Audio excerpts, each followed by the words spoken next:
Let me ask you a question. What would it take for you to believe in God? Maybe you've been asked this question before and you have a very clear answer in mind. It could be that, like many people, you are not sure.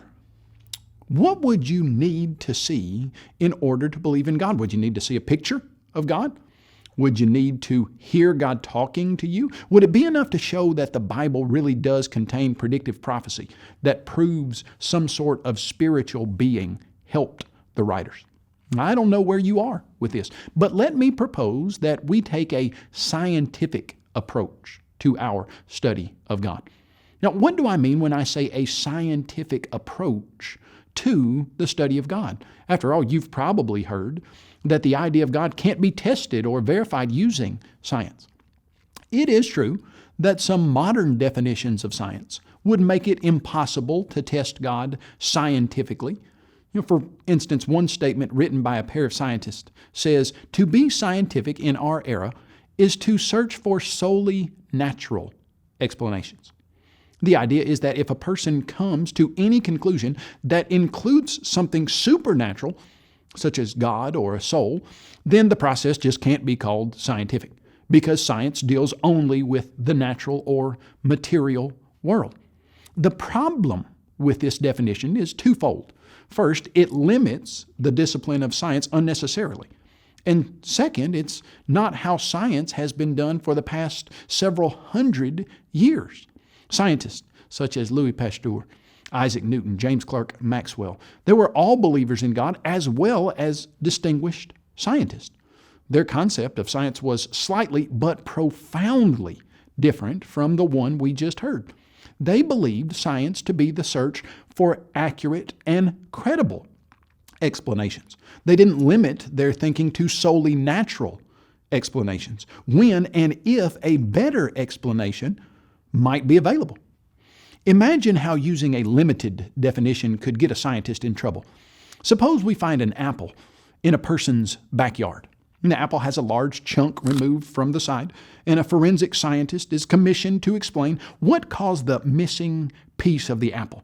And she's told she can arrive at any explanation, as long as she does not say that a human was involved.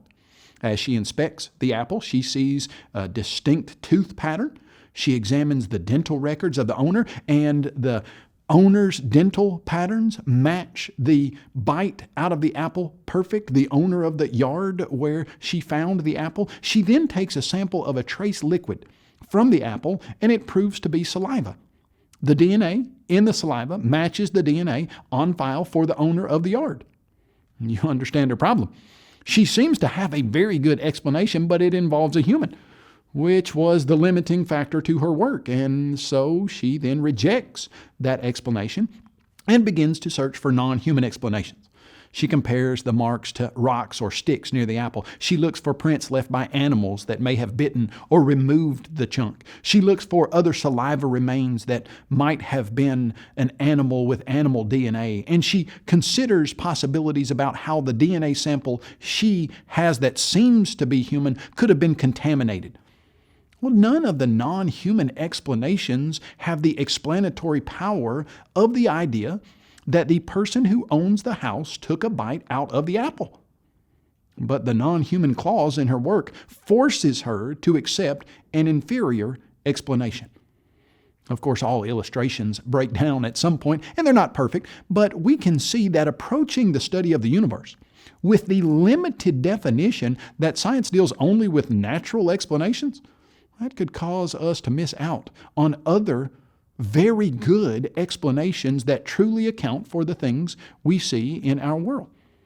Several years ago, a popular atheistic writer named Leah Libresco, she left atheism and became a believer in God. In an interview with a CNN news reporter, she was asked how she came to the conclusion that God exists. And she stated, kind of the same thing any scientific theory has, almost, that it had more explanatory power to explain something I was really sure of. Notice that she's using the same definition of science that men such as Pasteur and Newton used, not one limited to solely natural explanations, but one that simply says that science is the pursuit of the best explanation. Whatever that may be, when we approach the concept of science in this way, it opens the door to see the scientific evidence that points to a creator.